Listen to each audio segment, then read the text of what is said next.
What's up, guys? Manny here at Yellow Tape DFS, here to give you my take on Week 6 of the NFL. I know this video is coming out a little late. It's Saturday night right now as I go ahead and record this, but I'm trying to give you guys the most ample opportunity to get the most proper information. All right? So I need you guys, before we start, to go ahead and hit the like button, subscribe to the channel, leave a comment of anything you see fit as far as what we need to do to improve, anything you think we need to do to change, something we should do to add, anything helps. All right, and hit that bell notification so you can get every updated video to be notified. All right. Also, if you haven't done so, please go ahead and visit our sponsor, man. This gaming lounge is here in Central Florida, in Orlando, and it is absolutely insane. The atmosphere is great. There's a lot of like-minded individuals. People for daily fantasy sports and gamers in general alike are all there. Please stop by over there. It's great. And if you live in the Orlando area and you go in there, you can use promo code YellowTapeDFS and you'll get a discount there too. All right. So to start this video off like normal, we're going to go with the implied totals for the week. All right. The Bengals at the Ravens, they're at 47.5. Seahawks and the Browns at 46. The Eagles and the Vikings at 44. The Saints and the Jaguars at 43. Here we go with the Texans and the Chiefs at 55. Redskins and Dolphins at 42. Niners and Rams at 50.5. Falcons and Cardinals at 52. The Texans and the Broncos at 41. Cowboys and Jets at 45. Okay, and that's all we have for our main slate this week. All right. Now to dive in, let's go over positions. I got them. It's kind of easy this week. At least it seems that way. Don't ever get it twisted. It's never that easy, right? But things just seemed a little bit more lined up than usual. All right, at quarterback, we have Patrick Mahomes, Lamar Jackson, Deshaun Watson, Russell Wilson, Kyler Murray, Matt Ryan. The top 6 guys, I like them all in play. Maybe not so much on Russell Wilson, even though he's in a matchup where I don't see them losing. But out of the top 6, he's probably the one I had least exposure to. And if we wanted somebody in the lower end spectrum, I would go down to Kirk Cousins at 5,200. Against the Eagles, they're going to have to throw the ball. They got a good run defense. Cousins at 52, that's the cheap play. I mean, there are other guys that you could throw in there at 5K, like Gardner Minshew or Case Keenum, and that's just cringy to say.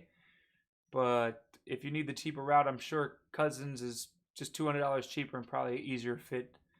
All right, moving along to running backs. Trying to make this video quick so you guys have enough time to try to orchestrate your lineups. All right, let's go. Alvin Kamara, David Johnson, Mark Ingram, Le'Veon Bell, Derrick Henry, and Chris Carson. I like all of these guys' matchups, right? So Kamara against Jacksonville.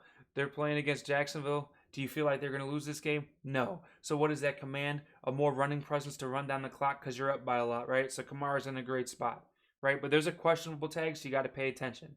Same thing with David Johnson. They're playing against Atlanta. Atlanta's bad to catching backs. It's just 1 + 1 makes 2. It's like playing hot potato. But David Johnson, also questionable tag.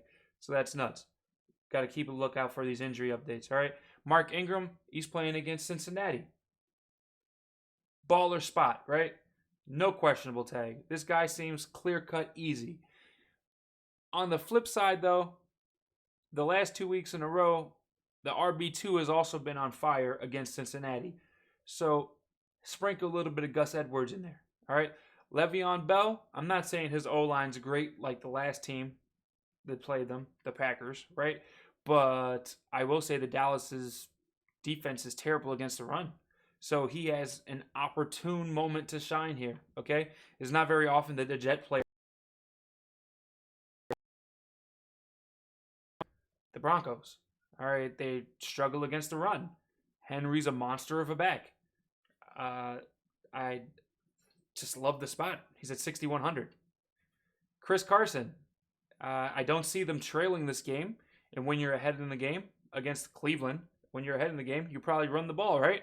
Granted, this guy's probably fumbled once a game, but he's in a great spot. Maybe he'll learn to hold on to the ball. He's just a guy that can produce, and that's what we're looking for this week. There's only 10 games on this slate, so we have to take what we can. Um, Scrolling down, further down, like 5K and less, there's Chris Thompson at 5 stacks flat. Also, Adrian Peterson at 4,500 on the same team, right, against Miami. These guys are in play. I don't really want to play anybody else from Washington. Like McLaren is like 6,000. Like, that just seems astronomical to me for McLaren. Like, will he produce? More than likely, but will he pay his price tag? That's iffy. Let's see. Chase Edmonds. This guy has to be in play because David's not, or he may not be. Okay, he's got a questionable tag. So as long as David Johnson's got this questionable tag, we have to keep this guy in mind because he's potentially in play. 4,400 Carlos Hyde against the Chiefs. The Chiefs have been giving up huge yardage to the running back. I don't see why this is an issue. But we never know how much time he's going to get, if they're just going to have a shootout match.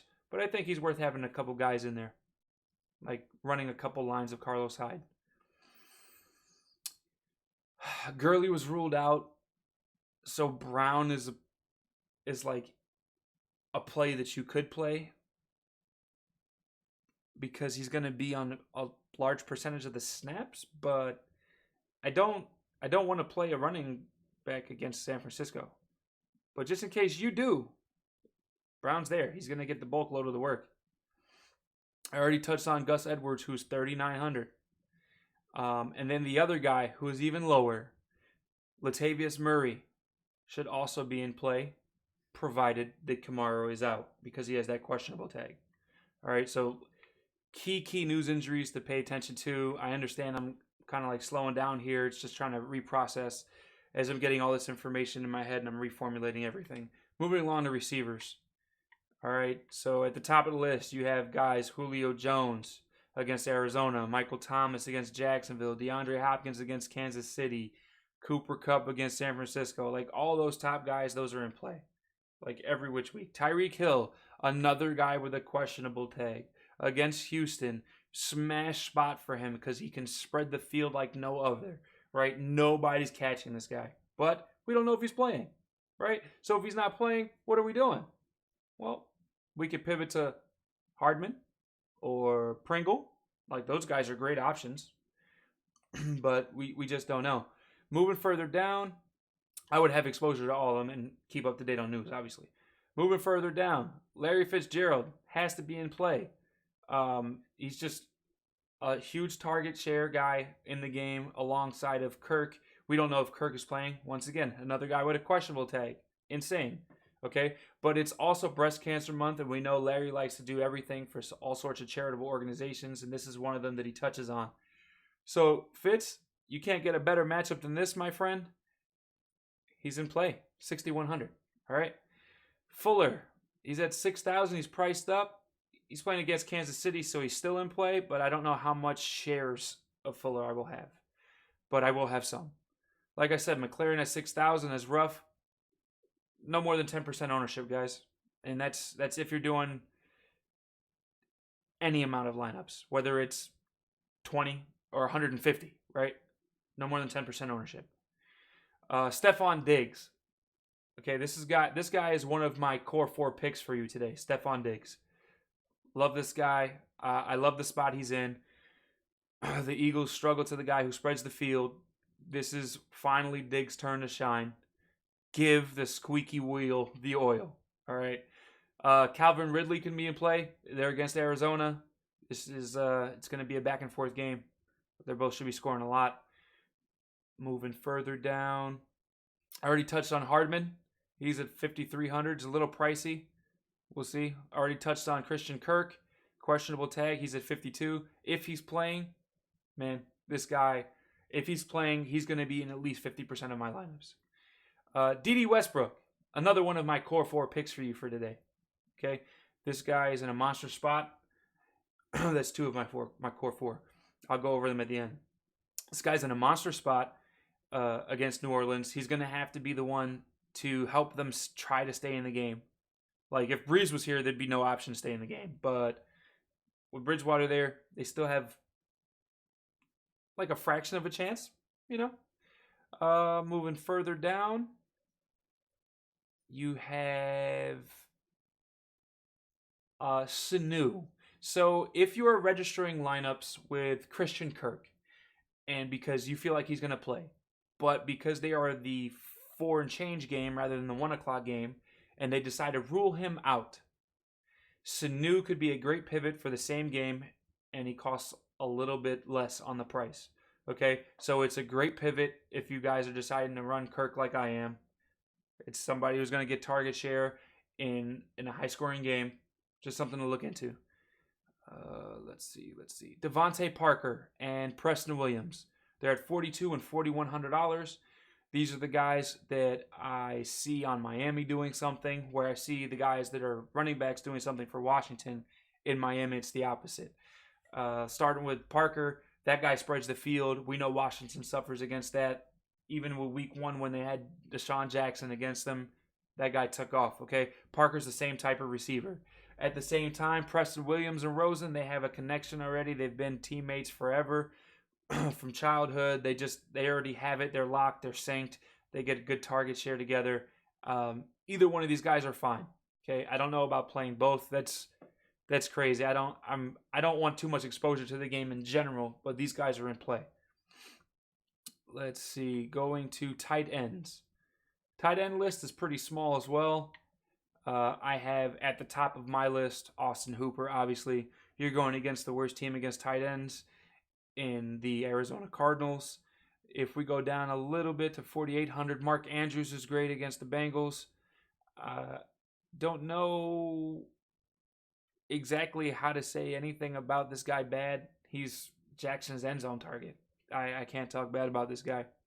He just continues to produce when he gets the right amount of targets. Cook against Jacksonville with Bridgewater in there. It's the running back and the tight end to relieve pressure off the quarterback. And if Jacksonville's defense decides to apply pressure, Cook is going to have a more increased role, in my opinion. So this guy's there. And if you want like a smaller option, kind of like a punt play, Akins, the tight end for Houston, could be another sneaky one this week against Kansas City. Moving along to defenses, I'm only on 2 of them as of now, potential 3. But the 2 are the Ravens and the Titans. The Ravens are up against the Bengals. I mean, that seems like a gimme, but they're 4,100, right? So you're paying up for that defense. Where the Titans are 2,900 and they're playing against Denver. Now, the Titans have yet to allow a receiving touchdown, okay? So that means all they have to do is try to control Phillip Lindsay and company. And I don't know. I believe in the Titans right now. They're having a good stat line. They produce sacks. I just like where they're positioned. At 2,900, you're getting a little bit of relief from a 4,100. Seems all right. And then the Niners, they're at 2,700. They do produce as a defense. They are against the Rams. Running backs don't really mean anything. No Gurley. I don't think that you have to worry about the run game against the Niners anyway. So it'd be all in the air. It could be another week where the Rams get hurt by a defense. I don't know, but 2,700 is worth a shot. Going back to review some of these plays, the core 4 that I will have for you will be Mark Ingram, Stephon Diggs, D.D. Westbrook, and Austin Hooper are the core 4 plays that I will personally choose and give out to you guys. All right.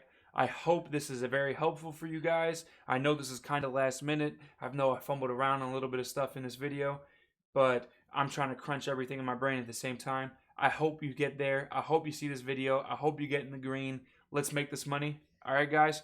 This is Manny signing off. Hope you have a good Sunday. Stay tuned to the Facebook group for more details for condensed player pool closer to live. Thanks, guys.